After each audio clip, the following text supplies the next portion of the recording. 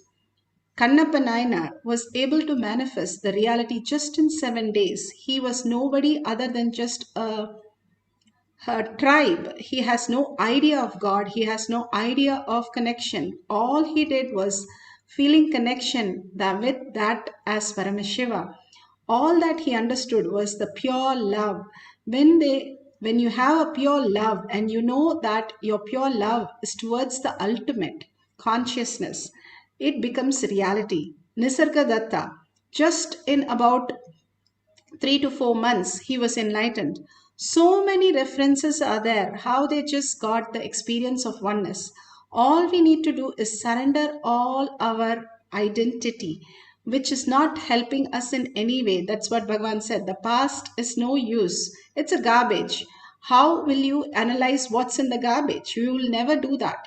You should never do that.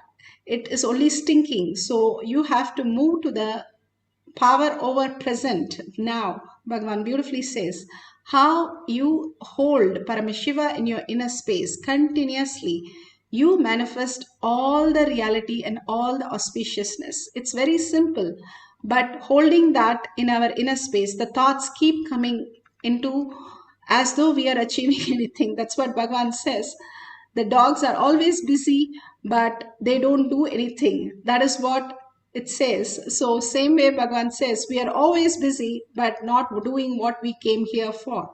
If we hold Paramashiva as our ultimate reality inside for few minutes and meditate on that, simply we start manifesting whatever we need to do and much more when Paramashiva becomes the guide of our life. Trusting Paramashiva as the ultimate, simply he can manifest any reality for you. Complete with anything else other than who you are is the Paramashiva space. All others are just like the passing clouds. Unclutch from that and unclutch from everything that is troubling, struggling, everything, because it's just happening in your dream. How you wake up from the dream and just shrug yourself out of anything that happened there. You don't go to a hospital, you don't go anywhere. Unclutch from this for a few minutes as your dream, and only in the space of Paramashiva manifest as higher reality.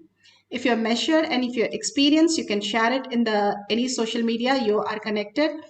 And if you are feeling like not yet, just surrender that thought. Bhagavan knows to manifest and much more. He's running your whole system 24/7, 365 days. And there is nothing we sit and say, pray, oh, please breathe today, nothing. So he knows when you surrender, he will simply manifest through you. Just melt in his presence of Paramashiva. He's the ultimate, he's the quantum. And he is in front of you manifesting the whole reality. And simply you need to connect to him in your inner space with a deep devotion and gratitude that he's showering like you become the Brahmanya Brahutputratam, inheritance of cosmos, when you experience the oneness of Paramashiva. So let's experience that ultimate and manifest the power of Ashtama Shakti. Few more minutes, we'll have one more cycle. Sit straight with your head, neck and spine in a straight line and connect to Bhagavan in complete fullness. Become the Bhava that you are Paramashiva and start chanting intensely that your listening will merge you into that Bhava and manifest as powers. Let's start chanting the Mahavakya.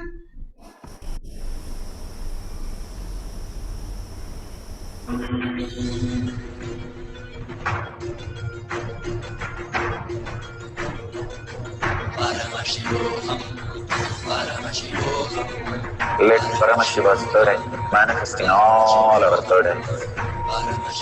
Let the Amrita pour, let the Vani open up, manifest in all of us.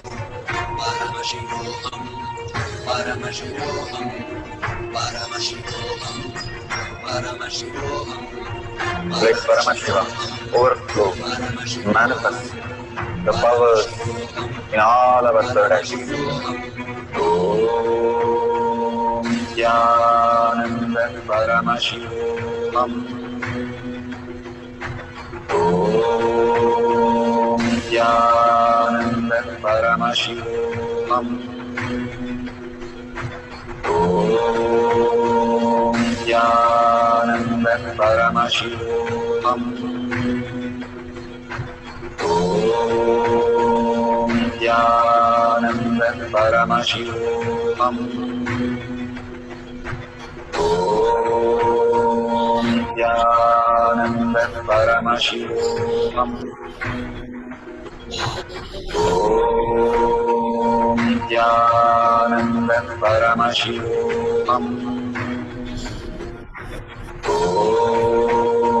Nityananda Paramashivam.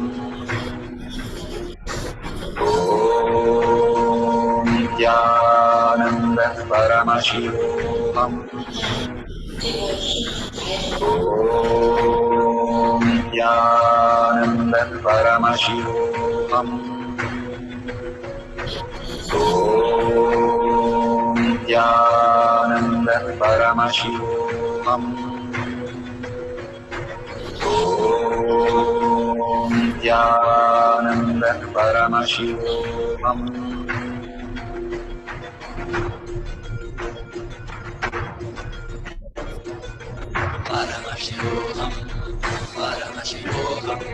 Let Paramashiva's third eye manifest in all our third eyes. Let the Amrita pour, let the Vani open up, manifest in all of us.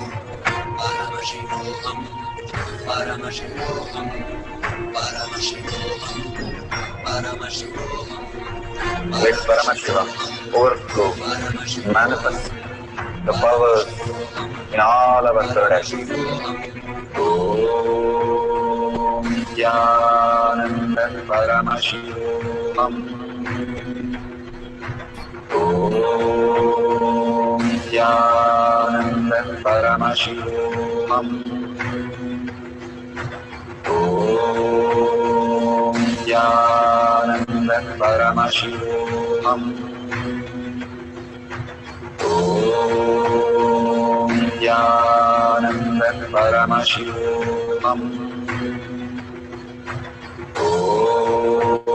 Om Nityananda Paramashivam. Om Nityananda Paramashivam.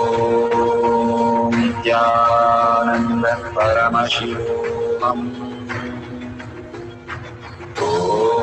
Om Nityananda Paramashivam. Om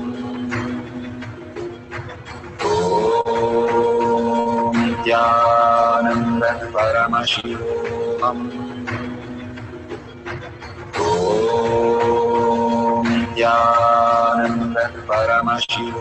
Om Nityananda Paramashivam. Om Nityananda Paramashivam. Om Nityananda Paramashivam. Om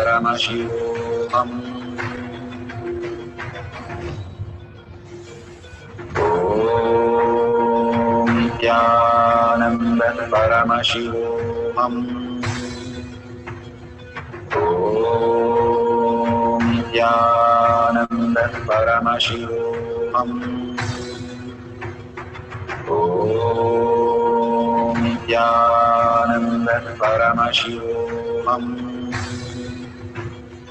Om Nityananda Paramashivam. Om Nityananda Paramashivam. Om Nityananda Paramashivam. Om Nityananda Paramashivam. Om Nityananda Paramashivam.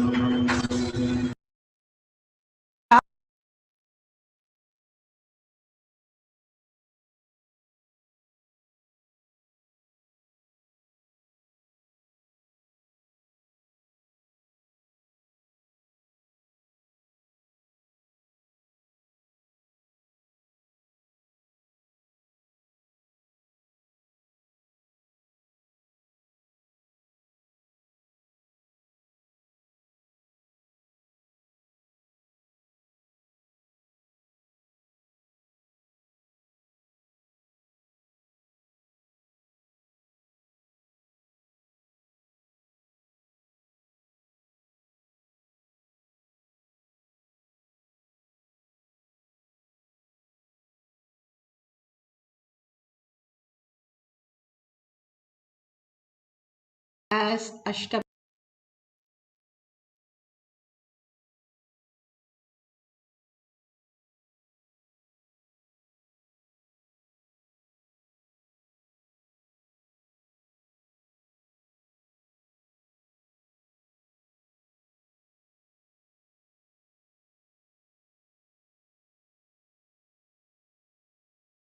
Mahashaktis. Please share it with the world. All you need to do is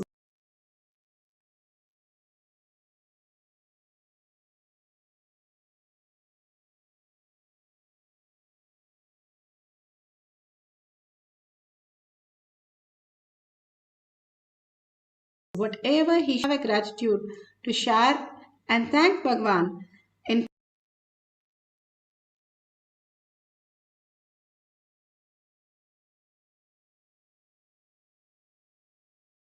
tinyurl.com/powermanifestation or in your local social media platforms, and share it and tag it with your friends and families again and again, saying how you experience the powerful cognition shift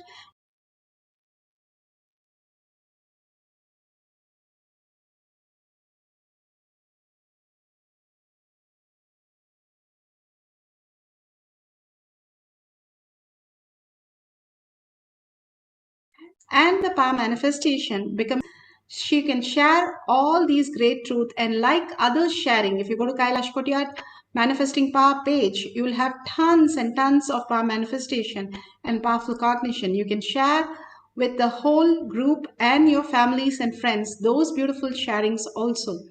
And if you see a $sign, you can drop the contribute to Kailasha, drop 1 unit of your currency so that your Kailasha is built in your inner space.